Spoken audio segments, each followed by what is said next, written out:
Egg rice ముందుగా 5 eggs తీసుకొని పగలగొట్టుకొని పక్కన పెట్టుకోవాలి. ఇప్పుడు ప్యాన్లో ఆయిల్ పోసుకొని కట్ చేసి పెట్టుకున్నటువంటి ఆనియన్, గ్రీన్ చిల్లీస్, క్యారెట్, అదేవిధంగా మనకి క్యాప్సికమ్ 2 కలర్స్ వేసుకొనేసి బాగా కుక్ చేసుకోవాలి. ఇప్పుడు టమాటో 1 కప్ వేసుకొని బాగా మగ్గనివ్వాలి. ఇప్పుడు red chilli powder 1 table spoon, salt కొద్దిగా వేసుకొని బాగా కలుపుకోవాలి.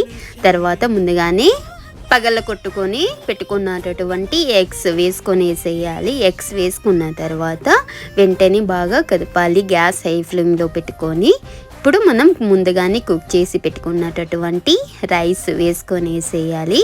5 మినిట్స్ హై ఫ్లేమ్లో కుక్ చేసుకొని కొత్తిమీర చల్లుకొని సర్వ్ చేసుకొని తినడమే, అంతే ఈజీ. ఈ విధంగా మనం ఇంట్లోనే ఎగ్ రైస్ తయారు చేసుకోవచ్చు.